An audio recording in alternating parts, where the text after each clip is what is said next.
One introduction RFK view the United States government was on track in the Biden administration to reduce the prices for both clean energy heat pumps and clean energy electric cars. Trump tariffs are expected to upset those plans to prevent future air pollution and prevent climate change. The United States government should, instead of certifying wood stoves as safe when they are not safe, go forward with regulations that ban wood stove use and direct government money for use of forest refuse only. For home building and furniture building, for just a few examples of use of forest products for non-burning uses, it is well known from scientific and medical research that wood burning is a substantial source of PM 2.5 emissions, yet the wood burning industry uses the scientifically debunked theory named carbon neutrality of wood burning to argue that wood burning replacing coal burning in industry, and in a trickle-down argument that wood burning should continue for home heating should continue. Presumably because it is called renewable, wood may be renewable in the sense that a tree can be planted in the place of a cut-down burned tree, but it takes centuries or decades for the newly planted tree to attain the stature of the cut-down burned tree. During those centuries or decades, photosynthesis, which converts CO2 to oxygen and so sequesters some carbon, will not take place at the same rate as photosynthesis was performed previously, and wood burning emits both CO2 and PM 2.5, and PM 2.5 is not absorbed by trees, so PM 2.5 is not diminished by planting a tree in the place of a cut-down and burned tree. In fact, a living tree closes its pores against the presence of PM 2.5 from nearby wood burning, just as humans hold their breath in the presence of PM 2.5 from nearby wood burning. And when a tree closes its pores, the level of photosynthesis that absorbs CO2 pollution goes down. Wood burning emits 90% PM 2.5 particulate matter of 2.5 micrometer size, the perfect size to infiltrate the human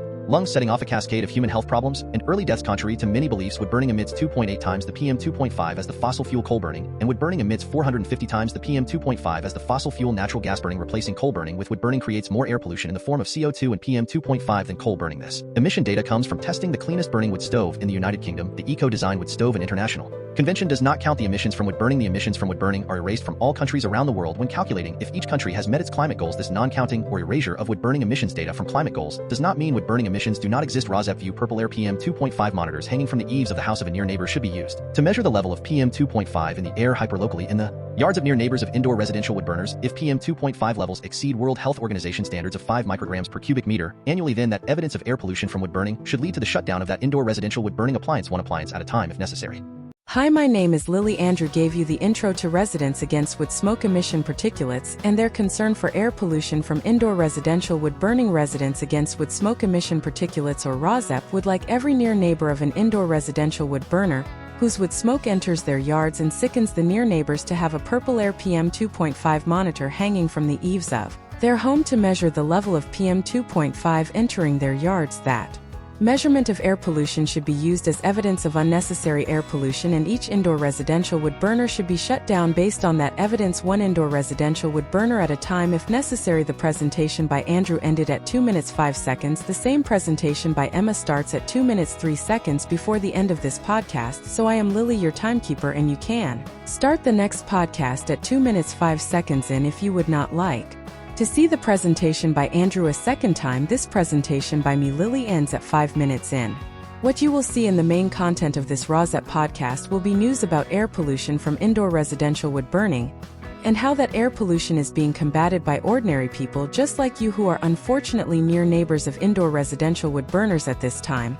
There will also be news about unnecessary and highly polluting use of wood as fuel in industrial wood burners and preventable air pollution from wood burning. Wildfires. There will also be news about air pollution from PM 2.5 from gas-powered cars. There will also be news about airborne diseases which are also preventable with vaccines such as COVID-19 and measles and whooping cough, to name just a few. In 2025, residents against wood smoke emission particulates is also concerned with combating the Trump destruction of government funding for programs which protect human health through the Department of Health and Human Services, and Trump destruction of programs which fund the science and medical research plan to protect human health from preventable illnesses. Protecting human health is a patriotic act, and our defense against enemies is weakened if we are not as healthy as we can be. Heat pump rebates are now offered by the federal government, distributed through the eligible United States, are available in 2025 and are the best, cleanest, and now cheapest alternative to indoor residential wood burning if that burning is actually done to purportedly save money. Wind and solar as sources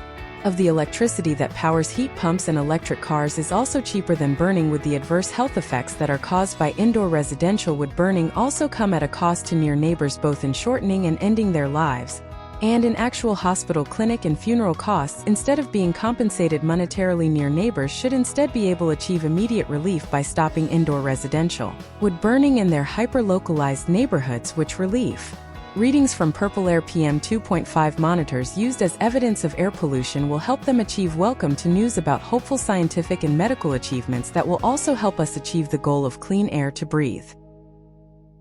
Episode 57DHXXO September 19, 2025 RFK Junior CIP Committee votes on COVID-19 vaccine access. In episode 57DHXXO1, I am still confused, an ACIP member says during vote on national vaccine policy. 2. The RFK Junior Take on vaccine science fractures cohesive national public health strategies. 3. The California environmental path confronts economic worries of the present Governor Gavin Newsom and Democratic state lawmakers have focused on pocketbook concerns this year. 4. Democrats' tactics, the pipeline fund inspired by conservative tactics, an obscure group seeks sway. 4. Democrats' 5. Kamala Harris Critical Book review of 107 days. 6. RFK Junior vaccine denials, the RFK Junior vaccine panel votes to limit access to COVID shots. 7. RFK Junior vaccine denials opinion, the RFK Junior vaccine mess. 8. Europe Trump Kirk actions, some Europeans fear Trump aids. 1. A far right takeover. 9. Russia air pollution from wood burning and air pollution from fossil fuel burning contributes to climate change, which contributes to wood burning. Wildfires, which contribute to air pollution. Oil sanctions have made Russian shadow fleet swell. 10. RFK Junior vaccine panel votes against recommending prescription for COVID vaccine, emphasizing personal choice. 11. World air pollution from wood burning and air pollution from fossil fuel burning contributes to climate change, which contributes to wood burning. Wildfires, which contribute to air pollution. Something is working. UN climate chief optimistic about green transition.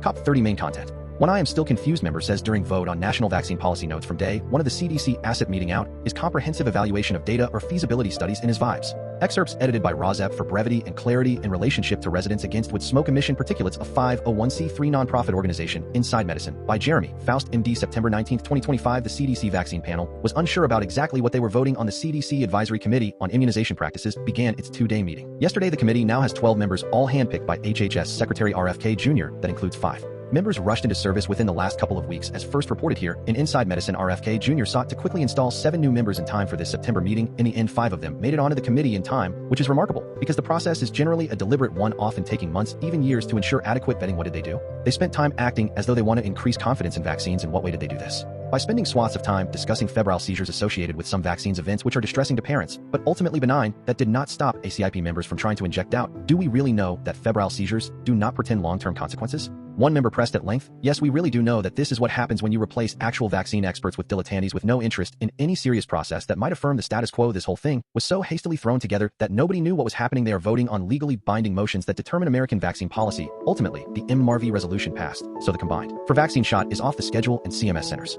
for Medicare and Medicaid services will not cover it. Private insurance does not have to cover it, but the American Health Insurance Plans ACIP has committed to ignoring this. What did the second vote mean? Daskalaki's vaccines for children VFC covers it, but that coverage is not based on an ACIP recommendation. No one knows what that means. Seems like the committee would benefit from a vaccine expert or two, and someone who can run a meeting. In short, the committee voted yes on recommending against the MMRV vaccine, setting that policy up to be a new CDC guideline, but against overturning the previous commitment to pay for these vaccines under the Vaccines for Children VFC program. Evidence to recommendation pathway? Not because ACIP votes determine what insurers must cover. Their deliberations must be transparent. We had that until the Secretary RFK Jr. reign. In fact, the new committee lack of transparency may end up exposing itself to legal action. According to Professor Dorit Rice of UC Law San Francisco, generally proposed votes are discussed during up to 3 ACIP meetings, giving time for workgroups to assemble, to get input from stakeholders, and to conduct evidence and feasibility assessments. According to Professor Rice, the final agenda usually shows up 1 to 2 weeks before, though the voting language can change slightly in the days leading up to the meeting. A key part of this is the evidence to recommendation pathway. This process has been in use for years. The idea is that not all data are equal. A grading system is used to determine what evidence should be given strong versus little to no consideration. Much of that process, including adherence to the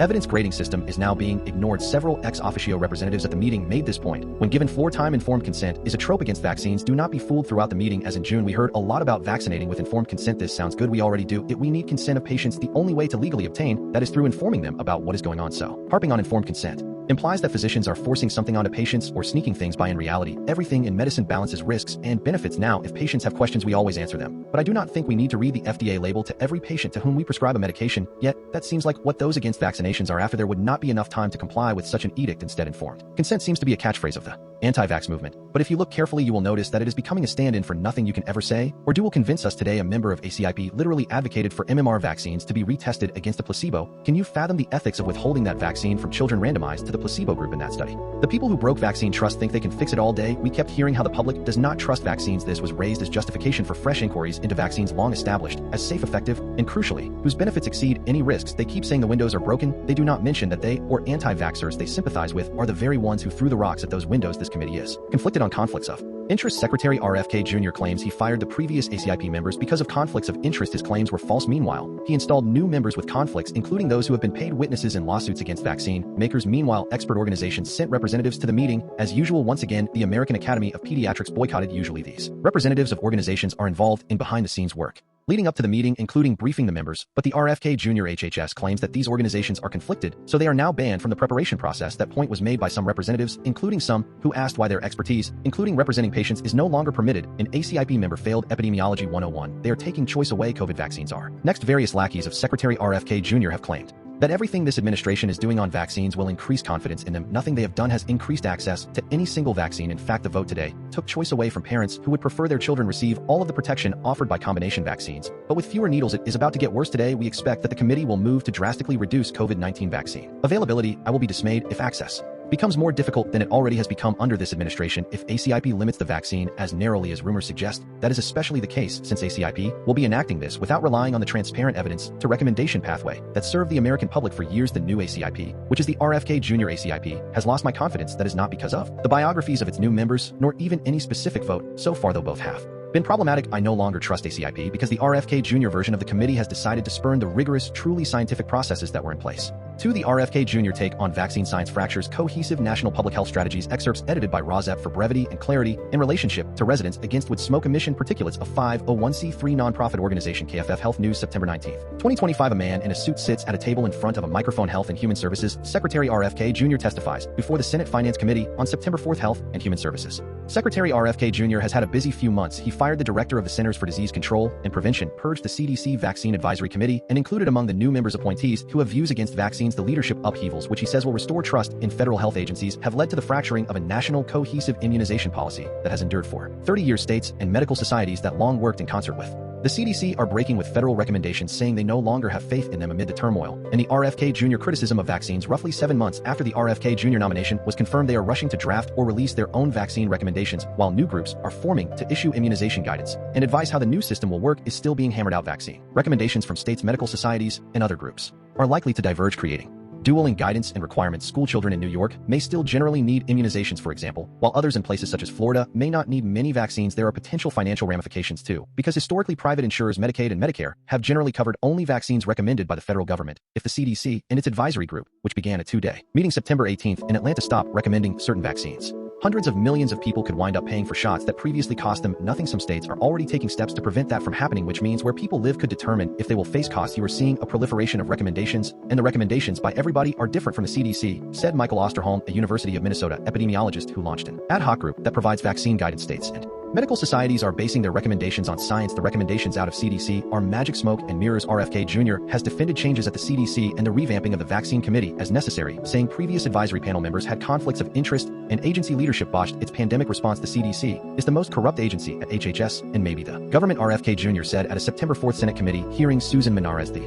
ousted CDC director, testified September 17th at another Senate hearing about how RFK Jr. told her to pre-approve vaccine recommendations from the advisory panel or be fired. RFK Jr. has said HHS also plans to investigate vaccine injuries he says are not thoroughly tracked or investigated. The CDC investigates injuries that are reported by providers or patients, but RFK Jr. has said he wants to recast the entire program. The Food and Drug Administration is already looking into cases of children who died following COVID-19 vaccination. The Democratic governors of California, Hawaii, Oregon, and Washington, fashioning themselves as the West Coast Health Alliance, are coordinating to develop vaccine recommendations that will not necessarily follow those from the CDC. The governors said in a joint statement that the CDC shakeup has impaired the capacity of the CDC to prepare the nation for respiratory virus season and other public health challenges. In this week issued 2025 to 2026 guidance for vaccination against viruses such as COVID, influenza, and respiratory syncytial virus. A group of northeastern states are exploring a similar collaborative. The worst thing that could happen is that we have 50 different recommendations for the COVID vaccine, and medical societies such as the American Academy of Pediatrics are releasing COVID vaccine recommendations that diverge for the first time from the CDC guidance. Some states are seizing on the split to ensure access to shots. Massachusetts is requiring insurers to cover vaccines recommended by the state health department rather than paying only for those suggested by the CDC, making it the first state to guarantee such continued coverage. ACIP, a trade group representing insurers, said on September 16th that health plans will cover immunizations, including updated formulations of COVID and flu vaccines that were recommended by the CDC panel as of September 1st with no cost sharing. Through the end of 2026, Pennsylvania is allowing pharmacists to give COVID vaccines even if they are not recommended by the federal agency. Instead, they can follow recommendations from the Pediatric Academy and other medical groups. Florida, meanwhile, plans to drop requirements for school children to get immunizations against chickenpox, meningitis, hepatitis B, and some other diseases. State lawmakers would need to take action to end mandates for all vaccines. Joseph Ladapo, the Florida Surgeon General, said in a September 3rd press conference that any vaccine requirement is wrong and drips with disdain and slavery. Some doctors criticize the decision as a dangerous step backward. This is a terrifying decision that puts the lives of our children at risk, said Richard Besser, former acting director of the CDC. The first school vaccine mandate was rolled out in the 1850s in Massachusetts for smallpox, while all states have vaccine requirements for School children immunization rates for kindergarten students declined, while cases of vaccine-preventable measles and whooping cough surged in 2024 and 2025. The RFK Junior actions have thrust vaccine center stage and made him fodder for comedy. Trump has repeatedly expressed pride in Operation Warp Speed, a government initiative during the Trump previous administration that rapidly developed COVID vaccines, but Trump has also promoted a discredited theory linking vaccines and autism. The Trump administration already narrowed recommendations for the COVID vaccine despite no new safety risks with the shots, although medical societies are continuing to recommend them. For most people, the gulf is expected to widen as the CDC advisory group reviews whether to change its guidance on a number of pediatric vaccines. Other groups are also trying to provide vaccine and public health guidance driven in part by concerns that RFK Jr. and other federal health leaders will make policy decisions and statements not grounded in science. RFK Jr. has promoted claims that aluminum used in many vaccines is linked to allergies, despite a lack of evidence for the claims. A Danish study in fact found aluminum was not linked to chronic disease, but RFK Jr. said the supplemental data of the study indicated it caused harm. The journal that published the study defended the findings. Current and former CDC and HHS staffers, along with public health academics and retired health officials, have formed the National Public Health Coalition, a nonprofit to endorse recommendations and provide guidance on policy issues. They plan to partner with state and local health departments. Another new group is Grandparents for Vaccines, which bills itself as a volunteer-led effort to raise awareness about vaccines, and the Vaccine Integrity Project was launched in April by the University of Minnesota Infectious Disease Center to review evidence for medical societies on the safety and effectiveness of vaccines. We are going to continue to help wherever we can to address misinformation, said Osterholm, the center leader. Headlines: The New York Times, September 20th, 2025. 3. Air pollution from wood burning and air pollution from fossil fuel burning contributes to climate change, which contributes to wood burning. Wildfires, which contribute to air pollution. The California environmental past confronts economic worries of the present. The New York Times. Governor Gavin Newsom and Democratic state lawmakers have focused on pocketbook concerns this year, seeing the Democratic national losses as a reckoning. California Democrats relaxed a landmark environmental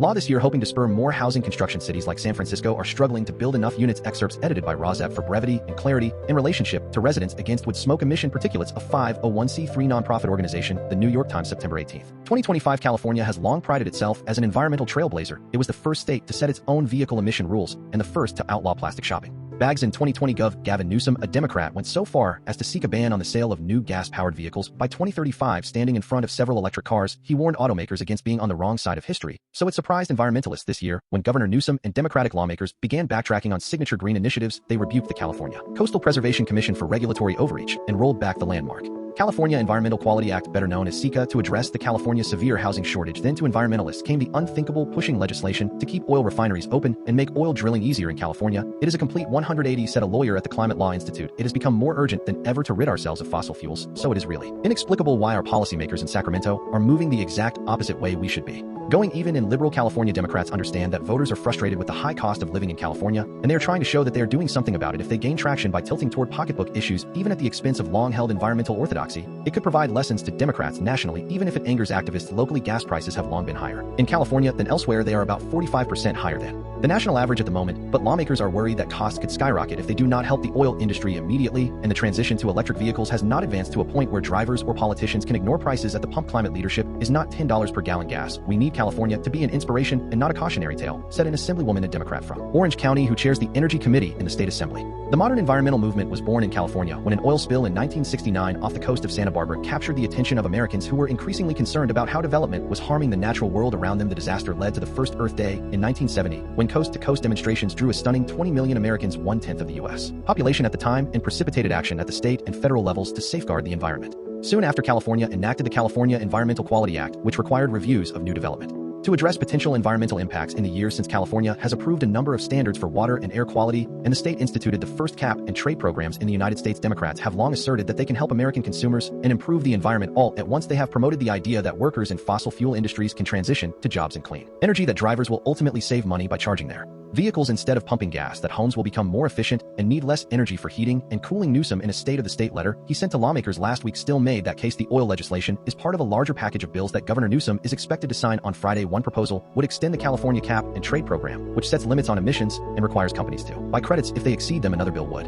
allow California to participate in a regional energy grid, which could increase reliability but also increase the share of electricity produced by fossil fuels. The tonal shift among Democrats seems partly to reflect a growing acceptance that the California transition to clean energy has not come as fast as they had once hoped. A vast majority of drivers still rely on gas-powered vehicles and live in sprawling metropolitan areas where they do not regularly take mass transit. Meanwhile, Republicans in Washington have made it even harder for Americans to adopt clean technologies. Trump and House Republicans this year blocked the state from carrying out the Newsom prohibition on the sale of new gas-powered vehicles in 2035. They also revoked the California authority to set its own tailpipe emissions standards, and incentives for purchasing electric vehicles will end this month as a result of Republican legislation. Alaska Trumpism against environmentalism. Trump nears deal for road through Alaskan wildlife refuge. The New York Times Aviation Europe cyber attack slows check-ins and threatens delays at European airports. The New York Times Aviation Texas equipment outage disrupts more than 1,000 flights at Dallas airports. The New York Times Consumers art. That artsy mural on a Brooklyn building it is a whiskey. Add the New York Times. Consumers reading book. Review born equal by Uncle Read Amar. The New York Times. For Democrats tactics. The pipeline fund inspired by conservative tactics. An obscure group seeks sway for Democrats. The New York Times inspired by conservative tactics. An obscure group seeks sway for Democrats. A liberal group that was spun off from a network funded by George Soros is looking to build off 2024 victories in Florida to help elect candidates to school boards and other local offices. Excerpts edited by RFK for brevity and clarity in relationship to residents.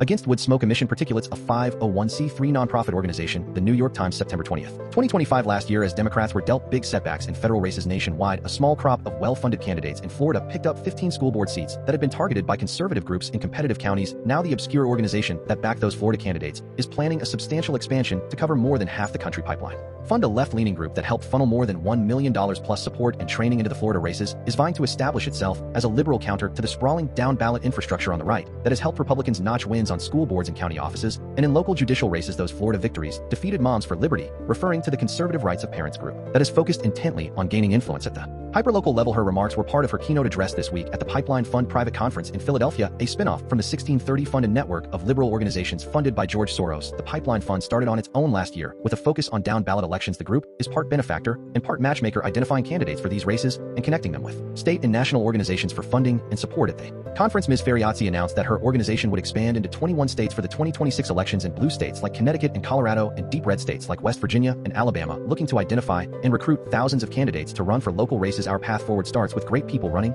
and serving in state and local offices, Ms. Ferriazzi said, because the fight for democracy does not stop at state lines. It has to be everywhere to meet these bigger ambitions. The group has corralled the efforts of national liberal organizations like Demand Justice Sister District and the National Democratic Training Committee with its own state-based organizations. The group said it raised nearly $6 million in 2024 and had raised more than $6 million so far in 2025, although its tax forms have not been released publicly yet. The Pipeline Fund borrows some concepts from the Bannon Precinct Project, which sought to recruit and run far right conservatives for local positions like school boards, town clerks, county boards, and county parties to both take over local government and eventually the Republican Party. And the group is looking to counter the influence of organizations like Moms for Liberty, which have influenced education policy nationally through school board elections. But that does not mean solely engaging in the culture war issues animating the right. While you are going around and talking to parents and taxpayers and voters, they are still primarily talking about baseline issues. Louise Valentine, the executive director of Let Ohio, a group backed by the Pipeline Fund, said during a panel at the Philadelphia conference she recalled talking to a candidate who had been knocking on doors. She is getting a lot of questions about why lunchtime is so short at middle school. Other candidates heard about bullying at school. Running for such seats can be difficult, as candidates cannot expect to raise six figures or afford a campaign manager or staff. One goal of the Pipeline Fund, which operates largely behind the scenes, is to help offset that burden by connecting local groups and candidates with established national organizations. Mary Kussler, a senior director at the National Education Association and a member of the Pipeline Fund board, said the Pipeline Fund helped the National Education Association, NEA, the largest union of teachers in America, identify more than 5,000 current school board members who are also members of their union. Local, state, and national groups are always looking for promising potential candidates. The Pipeline Fund wants to be a one-stop shop for this kind of data, and it has built a national database to help identify and recruit people. Easy access to this critical data has helped Lead NC, an affiliate in North Carolina, identify a select set of judicial races for 2026 and helped Lead PA identify 59 school board candidates in Pennsylvania for elections this year. This is something I have been dreaming of. Oliver Truong, the executive outreach director of Lead PA, said in an interview the database has over 12,000 prospects in Pennsylvania sourced from partner organizations. It is massive time savings. He said, I am able to get to those conversations about running faster as opposed to being mired down by list management. Democrats, Schumer wary of blowback, holds out on Mamdani. The New York Times fallout from budget bill, which funds tax breaks for the rich by taking from the poor and middle-class. Democrats block GOP spending extension as government shutdown looms. The New York Times. 5. Kamala Harris Critical Book Review of 107 Days Opinion. Kamala Harris is out of time. The New York Times. Excerpts edited by RFK for brevity and clarity in relationship to residents against wood smoke emission particulates, a 501c3 nonprofit organization. The New York Times, September 20th, 2025. The title of the new memoir by Kamala Harris, 107 Days, is more revealing than it means to be in its simplest sense. It marks the length of her 2024 presidential campaign. The number of days from July 21st, when Joe Biden left the race, through November 5th, when Harris lost it. The book breaks down countdown style, each chapter covering one day of the campaign. Some chapters span several pages, others a few paragraphs. The shortest is a handful of words. Harris also skips several days altogether. Even when you are running for president of the United States, I imagine some days are just more interesting than others. But the title is not merely the duration of the Harris campaign, it is also her excuse for losing the election. Throughout the book, the former vice president repeatedly laments that she did not have sufficient time to run the race. She would have liked with more time. Harris contends she could have better sold her economic vision with more time. She could have forged a stronger connection with voters with more time. She could have made clear that she offered Americans a superior alternative to Trump. In 107 days, I did not have Enough time to show how much more I would do to help them than he ever would, Harris writes, and that makes me immensely sad. It is a comforting explanation in part, because it eases the burden of responsibility on Harris for her defeat. After all, the calendar is a structural impediment, not a strategic or ideological one. The Harris book is not as relentlessly damning of Biden as the book Original Sin by Jake Tapper and Alex Thompson. Still, Harris acknowledges that an aging Biden got tired and that he needed rest, and that even though she believed that he could still govern, I do not believe it was incapacity. She writes in a tellingly awkward formulation, his deteriorating campaign skills worried her. His voice was no longer strong, his verbal stumbles more frequent. Harris writes, in one of the few chapters that breaks free from the 107-day time frame, Harris flashes back to the Biden-Trump debate and recalls speaking to Biden by phone during his preparation. He did not sound upbeat, she writes, and I hung up feeling sorry for him. The evening of the contest, Harris had a gnawing feeling that things might not go right even before the disaster of a debate had ended. She writes, the campaign staff had sent her wildly unrealistic talking points to guide her television appearances. When Harris went on TV, she tried gamely to split the difference, arguing that the Biden 90 minutes on stage did not matter as much as 3.5 years on the job. Throughout 107 days, her own critiques of Biden are diplomatic, but she quotes others ripping him and his staff apart. A sense of disrespect from Biden and Trump permeates 107 days. Disrespect from Trump, who, aside from one phone conversation in which he told Harris she was doing a great job, constantly insulted her intelligence, questioned her background, and belittled her qualifications. But disrespect from Biden and his team too, whom Harris says constantly undercut her, and even whispered that she was not up to the top job, using her to try to persuade Democrats to stick with Biden. The Kamala Harris case for taking the Biden place rested on how quickly and seamlessly she could do it all. I knew I was the candidate in the strongest position to win, she writes, the most qualified and ready, the highest name recognition, a powerful donor base. When Democratic insiders asked her what sort of process the party should use to pick a new nominee, she would retort, this is the process. Meaning this phone call, this conversation, this moment, this person. Harris dismissed the idea of mini primary formalities. I mean, who has the time? Much of the book recaps the campaign, quoting the Harris speeches at length, citing the nastier comments of Trump, and pausing to quote television personalities Jake Tapper, Van Jones, Whoopi Goldberg, and John King, saying nice things about her. The best moments in 107 days happen when Harris is open about what she saw and clear about what she really thinks. One such episode occurs early in the book, when Harris calls numerous Democratic luminaries immediately after Biden left the race, hoping to enlist their support, and her recollections of the exchanges capture their personalities. I want to be part of your war council. Hillary Clinton said suiting up for battle. Bernie Sanders was on brand. Please focus on the working class, not just on abortion, and count Nancy Pelosi among those preferring a process. We should have some kind of primary, not an anointment. Then there is Gavin Newsom, governor of the Harris home state, who simply responded, hiking will call back. He never did. Another call was to Pete Buttigieg. You are going to be a fantastic president, he said, and Harris admits in 107 days that the transportation secretary and expert dismantler of Fox News interviewers was her top choice for running mate. Instead, she went for the rumpled everyman vibe of Governor Tim Walz of Minnesota, who later disappointed her during his debate with J.D. Vance. You are not there to make friends with the guy who is attacking your running mate, she said to the TV screen. And when Trump said in an interview that Harris had only recently embraced her black identity, and a campaign advisor encouraged her to respond with a major Obama-style speech on race, Harris shut him down instantly. Today, he wants me to prove my race. What next?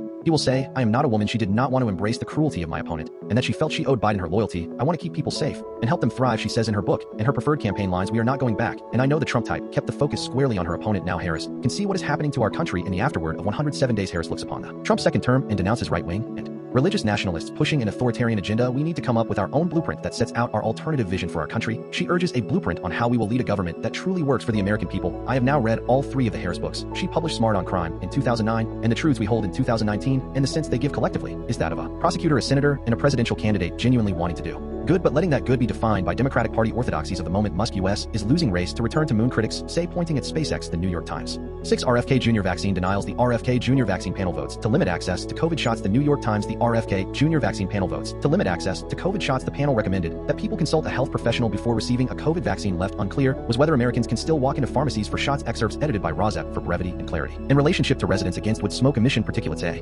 501c3 nonprofit organization. The New York Times, September 19, 2025. The Federal Vaccine Committee appointed by Health Secretary RFK Jr. voted unanimously on Friday to further limit access to COVID vaccines, recommending that adults 65 and older receive the shots only after discussing the potential benefits and risks with a healthcare provider. The panel also said that everyone from 6 months to 64 years old could get the vaccine after consulting with a provider, but it was unclear whether that contradicted the Food and Drug Administration authorization of the shots only for adults over 65 and younger people with certain health conditions. Together, the decisions raise questions about whether Americans can continue to walk into their neighborhood pharmacies for routine vaccinations, or whether in some states they will first need permission from a doctor. The votes came on the second meeting day of a committee that was hurriedly assembled by RFK Jr. The recommendations approved by the panel, called the Advisory Committee on Immunization Practices, were less restrictive than many had expected, but they will still make it more difficult for pharmacists in some states to administer the shots to older adults. About 2/3 of Americans who received the 2024 COVID vaccine got it at a pharmacy or a drugstore. We think that it is appropriate to bring it to something that is being discussed between a physician or medical provider and a patient, said Retsef Levi, the committee member who led the COVID work group and presented the proposed votes. The nation is no longer in an emergency situation, he said. RFK Jr. had already restricted access to the vaccine for healthy pregnant women and healthy children. The Food and Drug Administration authorized the 2025 COVID shot only for adults 65 and older, or for other adults with certain medical conditions. The panel also unanimously voted to recommend that the Centers for Disease Control and Prevention describe the risks of COVID vaccines to patients and healthcare providers. Healthcare providers are already legally required to provide patients with a sheet explaining the risks and benefits, but the committee stopped short of approving a recommendation that would also have required Americans to have a prescription for the vaccines. That proposal elicited the strongest disagreement among the panelists, with some members noting that a significant percentage of Americans, particularly those living in rural areas, do not have access to a healthcare provider. It did not pass. Most of the committee members have publicly opposed COVID vaccines or vaccine mandates, so their decision to limit access to the shots was not entirely surprising, but the language and the specifics of the restrictions alarmed some public health experts. There will be preventable deaths that result from these decisions, said Dr. Lakshmi Panayjotakolos, who oversaw the CDC work group on the COVID vaccine before she resigned in June. Having people without vaccine and clinical expertise having the power to harm so much of the public is unbearable, she said, referring to the panelists. 7 RFK Junior vaccine denials opinion. The RFK Junior vaccine mess. The New York Times RFK view. This article does not even discuss the ACIP votes on the COVID-19 vaccine on Friday, September 19th. 2025 excerpts edited by RFK for brevity and clarity in relationship to residents against wood smoke emission particulates. A 501c3 nonprofit organization. The New York Times, September 19th. 2025. In June, RFK Jr. fired all 17 members of the Advisory Committee on Immunization Practices, which makes recommendations about the childhood vaccine schedule, claiming the move would restore public trust in vaccines. The new panel was assembled quickly, and 5 new members were added earlier this week, days before ACIP met on Thursday. When you set fire to institutional knowledge and quickly hire a bunch of people, some of whom have a history of vaccine skepticism, you get an ad hoc mess. Not the gold standard science RFK Jr. and his team keep promising. As of this writing, the panelists were still arguing about whether COVID-19 vaccines work at preventing infection, which feels like a Twitter thread from 2021. The RFK Jr. ideology looms over so much of this. In a separate hearing on Wednesday, the ousted Centers for Disease Control and Prevention Director Susan Menares said that RFK Jr. told her there was no science or evidence associated with the childhood vaccine schedule, and that if she would not agree to changes to the schedule without having seen them first, he would fire her. Though the outcome of the meetings this week was not as bad as many expected, there was concern that the hepatitis B vaccine might be delayed. The RFK Jr. antipathy toward the regular childhood vaccine schedule seems clear. Last week, Senator Bill Cassidy called for RFK Jr. to publicly encourage parents to have their children get the pertussis vaccine, which he has not yet done, despite the fact that in the past year alone, at least 4 infants, 2 in Kentucky and 2 in Louisiana, died from pertussis. Neither the infants nor their mothers were vaccinated in the Kentucky cases. As long as RFK Jr. remains in office, his presence will signal to many parents that vaccines are not to be trusted. That message is percolating, especially among younger parents who are so far removed from the reality of pre-vaccine outbreaks that they may not understand the peril. A poll released earlier this week from KFF and the Washington Post noted parents under age 35 are also less likely than older parents, particularly those ages 50 and older, to say they are either very or somewhat confident that routine vaccines are safe for children. We definitely need to restore American trust in vaccines, but the amateur hour ACIP display is not going to do it. Trump economy. 5 ways to protect your money when you are over 50 and laid off. The New York Times Trump economy. Hamburger helper sales rise as Americans try to save on food. The New York Times Trump economy. How to budget for a splurge in an uncertain economy. The New York Times Trump economy. States grapple with fundamental change in food stamps. The New York Times Trump Kirk actions. Jimmy Kimmel News stirs up conservative podcasters. The New York Times Trump Kirk actions. Being a high-profile comedian right now is no joke. The New York Times Trump Kirk actions. Inside reporting and judgment calls by the Times on the Kirk assassination. The New York Times Trump Kirk actions. Opinion silencing Kimmel is how Trump wants to control Hollywood. The New York Times Trump Kirk actions. Opinion. The fallout from the Kirk killing reveals 2 truths of Trumpism. The New York Times Trump Kirk actions. Ted Cruz accuses FCC chair of mafia-like tactics amid Jimmy Kimmel fallout. The New York Times Trump Kirk actions. What to know about the Kirk funeral. Time how to watch and speakers. The New York Times Trump Kirk actions. What to know about the Jimmy Kimmel show being suspended. The New York Times Trump Kirk actions. Why support for political violence is not as high as it may seem. The New York Times Trump Kirk actions with calls for retribution over Kirk. Some see rise of a woke right. The New York Times Trump lawsuits. U.S. attorney investigating Letitia James resigns after Trump seeks to oust him. The New York Times Trump military. Pentagon introduces new restrictions on reporter access. The New York Times universities. Why will not some colleges publish their common data sets? The New York Times Venezuela Trump war. Trump says U.S. military attacked a 3rd suspected drug boat, killing 3. The New York Times Venezuela. Trump says U.S. will institute $100,000 fee for H-1B visas. The New York Times 8 Europe Trump Kirk actions. Some Europeans fear Trump aides want a far right takeover. The New York Times. Some Europeans fear Trump aides want a far right takeover. The European leaders have concerns that U.S. officials are pushing for parties that support their views of nationalism and traditional values to come into power. Excerpts edited by RFK for brevity and clarity in relationship to residents against wood smoke emission particulates. A 501c3 nonprofit organization. The New York Times, September 20th. 2025. Trump has called the European Union a foe set up to take advantage of the United States and worse than China as an economic competitor. Vice President J.D. Vance has criticized European democracy as deeply flawed, suppressing religious expression and dissent, promoting uncontrolled migration without voter consent, canceling elections, and censoring the far right, thus limiting political debate. Vance has even gone further, wading into the politics of Germany during the election in Germany this spring, a departure from the custom of world leaders staying out of the domestic affairs of allies. After his surprise attack on European democracy in a Munich speech in February, he met with the head of a far-right party considered against the Constitution and extremist, the Alternative for Germany, AfD. In the months since Trump took office, other administration officials have declared their support for right-wing parties in nearly every country in Europe, including Britain, the Czech Republic, France, Hungary, Italy, the Netherlands, Romania, Slovakia, and Spain. Those parties, the Trump officials said, represent a so-called civilizational nationalism that favors national identity and strong leaders. After the killing of the Kirk, and in recent days, Trump has fueled the battle. Trump has escalated efforts to crack down on what they call hate speech from the left, celebrating the silencing of popular critics like the late-night host Jimmy Kimmel This Week, the Federal Communications Commission Chairman Brendan Carr also suggested that regulators could use their powers against ABC, the network that airs The Kimmel Show, and the local stations that carry it. Some Europeans have expressed worry that Trump and the effort of Trump allies to silence liberal criticism, especially through popular pressure driven by social media, will be a model for their own far-right and populist parties, which are already being made more credible by support from Washington and Warsaw during the presidential campaign. In Poland, Kristi Noem, the U.S. Secretary of Homeland Security, told conservatives in May that the leaders of Europe are weak. Noem said the leaders of Europe have destroyed our countries because they have led by fear, they have used fear to con people, and they have used fear to promote an agenda that is not what liberty is about, that is not what freedom is about. Noem openly backed Karol Nawrocki, the candidate of a far-right Polish party that wants an altered European Union. Trump welcomed Nawrocki to the White House during the campaign, which Nawrocki won. And again this month, some European leaders and officials believe that Trump is pressing for regime change in Europe. They see the Americans as aiming to replace governments of the center-left and center-right with coalitions of the far-right that align with their ideas of nations they cite American incursions in elections. Meetings of Trump allies with similarly minded European legislators. Trump efforts to undercut European regulations. Trump interference in Greenland, a territory of the NATO ally Denmark, and attacks on French and Romanian courts for decisions that went against far-right presidential candidates. While Russia interferes secretly in European elections, they said they considered the Trump open intrusions in domestic politics a violation of norms among allies. Senior European officials nonetheless want to keep Washington on their side for security reasons. European leaders who publicly flatter Trump and Vance are privately furious about their interventions in domestic affairs. Sabine Wine, a European Union trade official, said recently that European concessions on trade were not based on negotiation, but on fear, the need to maintain security cooperation with the United States while Russia wages war in Ukraine. There is a land war on the European continent, and we are entirely dependent on the United States, she told the Süddeutsche Zeitung daily. In Germany, the member states were not willing to take the risk of further escalation that would result from European countermeasures. Her unhappiness was evident and is widely, if privately, shared among European officials who no longer believe the United States is a reliable ally. The post-1945 economic order is gone forever, Ms. Wine said. The Heritage Foundation is building ties with groups in Europe with similar viewpoints, like the Hungarian think tank, the Matthias Corvinus Collegium.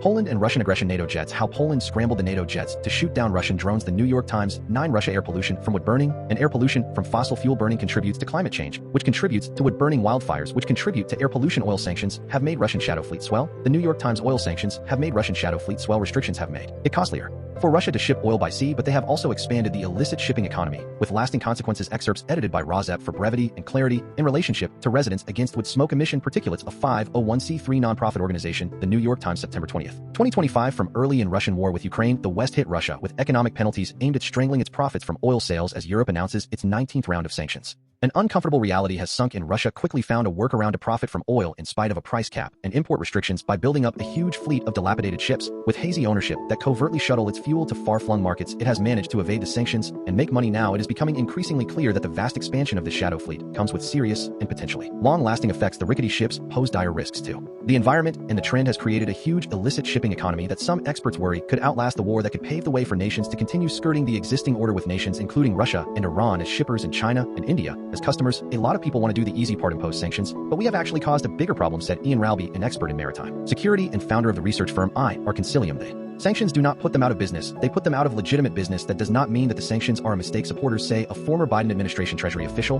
and an architect of the price cap pointed out that the sanctions, even if imperfect, cost Russia. It is expensive to ship oil to India or China, and to build up the shadow fleet. Enforcement is the real challenge, he said. For now, countries are applying even more sanctions to combat the shadow fleet. The European Union has put more than 500 shadow fleet ships on sanction lists as of its latest announcement, which makes ports more reluctant to work with them. The United States, Britain, Canada, and Australia are also going after the vessels. The goal is to turn the ships into the pariahs of the sea, but Russia continues to add vessels to take their place. You have this dreadful expression in America, whack-a-mole, said the European Union. EU sanctions envoy. Circumvention is a bit like that. Still, Russia must pay for the new ships. Everything we have done ends up costing them a lot more, but it is an imperfect solution. Shadow fleet ships have found ways around the blacklisting. They offload cargoes at sea, or they flag hop, changing their registrations to conceal their identities. Currently, the West is prodding Russia to create a vast illegal economy, but government officials argue that the alternative, doing nothing, is not a real choice. China. Trump hails progress on TikTok deal after call with Xi. The New York Times. South Korea. What U.S.-Korea ties mean on the 75th anniversary of the Incheon landing. The New York Times. Headlines. The Guardian, September 20th, 2025. Music. United Kingdom London studio used by Hendrix, Bowie, and the Stones to reopen after decades silent. Music. The Guardian. 10 RFK Junior vaccine panel votes against recommending prescription for COVID vaccine, emphasizing personal choice. U.S. News. The Guardian. The RFK Junior vaccine panel votes against recommending prescription for COVID vaccine, emphasizing personal choice after heated meeting. Healthcare professionals and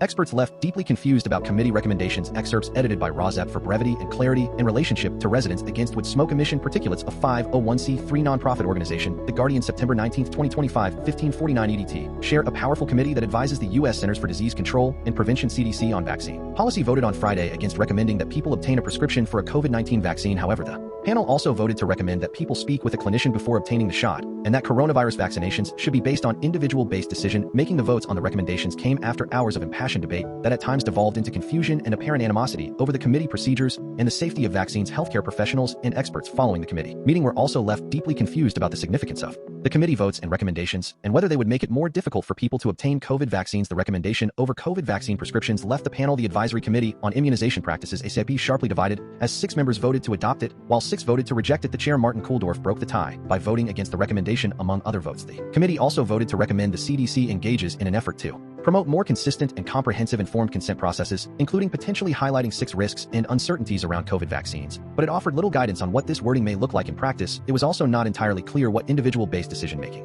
which the committee also called shared clinical decision-making, would entail. Although the committee wanted the process to be different for patients under 65 and those over 65, the committee recommendations can determine which vaccines are provided free of charge through the U.S. government-shaped state and local laws around vaccine requirements and influence, which vaccines health insurers tend to cover. Now the committee moves are sure to further complicate the already fragmented landscape of vaccine availability. In August, the Food and Drug Administration approved updated versions of the COVID-19 vaccine only for people who are 65 or older, or for people who have a medical condition that renders them high risk. That move unleashed widespread bewilderment over whether young, healthy people can still get vaccinated against COVID. Some pharmacy chains like CVS and Walgreens said they would require prescriptions for the vaccine or cease offering them entirely. In some states, other states, including New York, moved to protect access to the vaccine for people who do not have prescriptions. Trump Kirk actions. Media giants accused of cowering to threats. As Trump tries to stamp out criticism, The Guardian. Trump Kirk actions. How Trump is seizing on the Kirk killing for a campaign of vengeance. The Guardian. Trump Kirk actions. I have now been a journalist for 40 years. The forces ranged against my profession have never been so powerful. George Monbiot. The Guardian. Trump lawsuits. U.S. attorney tasked with inquiring into Trump critics resigns after president says I want him out. U.S. politics. The Guardian.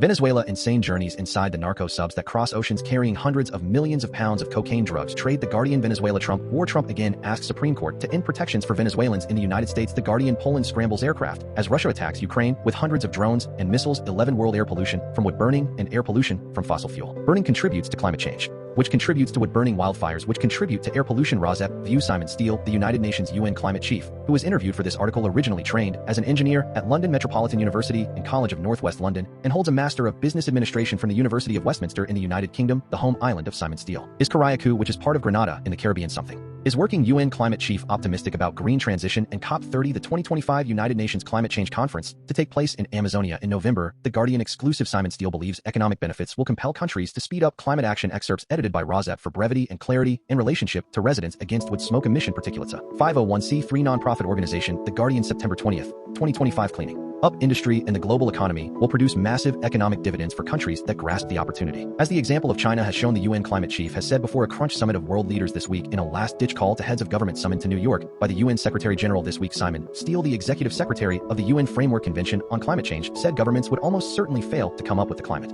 commitments needed to fulfill the Paris Agreement before a deadline this month, but they could still reset their economies to reap the advantages of low-carbon growth. We are moving in the right direction, he said. Not fast enough, not deep enough, but the progress countries have made on moving to a low-carbon economy is showing that something is working. We need to find all the levers that are available to us to see how we can accelerate further on. Wednesday, on the sidelines of the UN General Assembly, Steele and the UN Secretary General Antonio Guterres will make a final plea to world leaders, excluding Trump, who is snubbing the meeting, to present national plans on the climate before the Cop30 climate summit in Brazil in November. These plans, known as nationally determined contributions (NDCs), are required under the Paris Agreement to set out how countries will limit global temperature rises to 1.5 degrees centigrade above pre-industrial levels, beyond which the impacts of the climate crisis become catastrophic and irreversible. The deadline for the plans, which cover the next crucial decade of greenhouse gas emissions, was meant to be February this year, but in the midst of Trump taking office and global political upheaval, Steele extended it to the end of this month. At that point, the UN will assess the NDCs and judge whether they fulfill the Paris aims. Steele knows the NDCs will fall short of the 1.5 centigrade target, as many countries are likely to present inadequate responses. These include the US, Russia, and Saudi Arabia, all of which have sought to disrupt recent climate talks. But there are also significant concerns over the plans of other big emitters such as China and the EU, which outwardly profess commitment to the climate. Simon Steele, we have this perception that we need to solve all aspects of the climate crisis in a single COP, despite the roaring successes of China in the green economy with renewable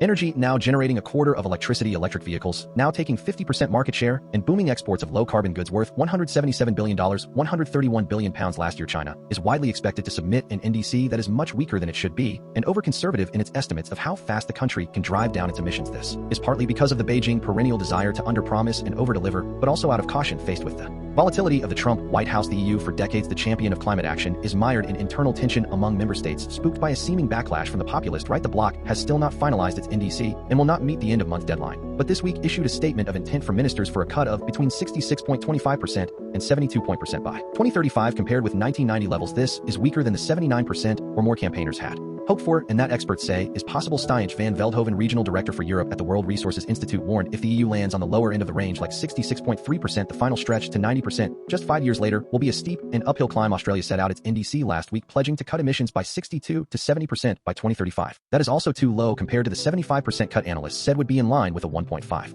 degrees centigrade limit, and the failure to agree a full phase-out of fossil fuels angered green groups. Australia is bidding against Turkey to host the Cop31 summit next year, yet Steele believes Cop30 can still be a success if it can point the way to remedying the shortcomings and investing in the benefits of a green economic transformation. We know the NDCs are going to be softer than what science dictates is needed, he said at the UN climate headquarters in Bonn, but it is about how the real economy picks up those signals. In the real economy, he pointed to global private sector investments last year of more than $2 trillion in green energy and low-carbon industry, dwarfing the $1 trillion poured into fossil fuels. I see promise, I see action, he said. I see tangible output, but not enough. It is easy to look at the UN annual COPs and say nothing happens, in the words of Greta Thunberg, blah, blah, blah. But before the 2015 Paris Agreement, the world was headed for more than 5 degrees centigrade C of heating, a level that would leave the world unrecognizable 10 years later. The projection, if all current commitments are fulfilled, is for 2.7 degrees centigrade of heating. That is still far too high, and the 2025 NDCs must at least bend the curve towards 1.5 degrees centigrade. Steele said, even if they still fall short of meeting it, people should see the COPs as a process rather than having too high expectations of any single meeting. He believes we have this perception that we need to solve all aspects of the climate crisis in a single COP. We set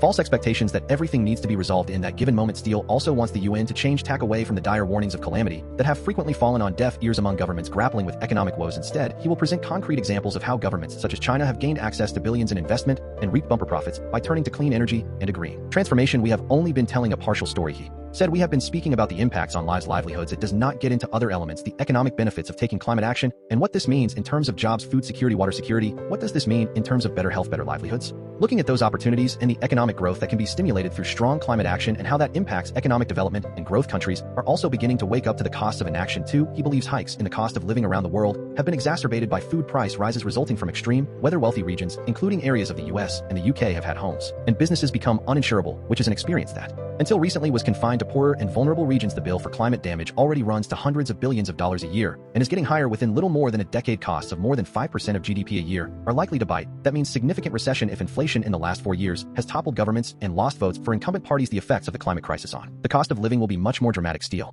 said, we have seen the impact of the price of eggs and how that was singled out as a barometer of skewed economic policy and mismanagement. Multiply that across every single item that you purchase, the food you eat, the clothes you wear, the vehicle you drive, the cost of heating or cooling your home. Compared with that, COVID and the global financial crisis would pale into insignificance, he said. Governments who choose to ignore this, financial advisors and economics who chose to ignore this, do so at their peril. Steele understands the effects of the climate crisis firsthand. Last year, Hurricane Beryl ripped through his home island of Caraico, part of Grenada, in the Caribbean. The devastation mirrored other events that he has seen in countries around the world. That burns deep inside of me, he says. There is anger, there is frustration within. That is challenge is presenting what is at stake at Cop30, the complexities of the UN process and the warnings of scientists in terms that resonate with the global public. Steele said, just raising an alarm is not enough. It has to be rung in a way that translates beyond numbers on a spreadsheet and is understood by ordinary people, consumers and voters. But then the flip side is I also see opportunities. One, see hope. I see resilience. The grit of humankind is empowering. Cat's corner strategy with Tiger and Leone. Saying the quiet part out loud. Roar. Hi, I am Tiger. Our human asked us to get up from our naps and start Cat's Corner strategy with Tiger and Leone. She gave us a list of internet allies, which we will post for her here. Hi, I am Leone. It is better for your mental fitness to go to these websites than to go to bro sites for advice. Substack letters from an American Heather Cox Richardson. Substack your local epidemiologist. The Midas Touch. The Guardian. The New York Times. One introduction. Rosette view. The United States government was on track in the Biden administration to reduce the prices for both clean energy heat pumps and clean energy electric cars. Trump tariffs are expected to upset those plans to prevent future air pollution and prevent climate change. The United States government should, instead of certifying wood stoves as safe when they are not safe, go forward with regulations that ban wood stove use and direct government money for use of forest refuse only for home building and furniture building. For just a few examples of use of forest products for non-burning uses, it is well known from scientific and medical research that wood burning is a substantial source of PM 2.5 emissions, yet the wood burning industry uses the scientifically debunked theory named carbon neutrality of wood burning burning to argue that wood burning replacing coal burning in industry, and in a trickle-down argument that wood burning should continue for home heating should continue. Presumably because it is called renewable, wood may be renewable in the sense that a tree can be planted in the place of a cut-down burned tree. But it takes centuries or decades for the newly planted tree to attain the stature of the cut-down burned tree. During those centuries or decades, photosynthesis, which converts CO2 to oxygen, and so sequesters some carbon, will not take place at the same rate as photosynthesis was performed previously, and wood burning emits both CO2 and PM2.5, and PM2.5 is not absorbed by trees, so PM2.5 is not diminished by planting a tree in the place of a cut-down and burned tree. In fact, a living tree closes its pores against the presence of PM2.5 from nearby wood burning, just as humans hold their breath in the presence of PM2.5 from nearby wood burning.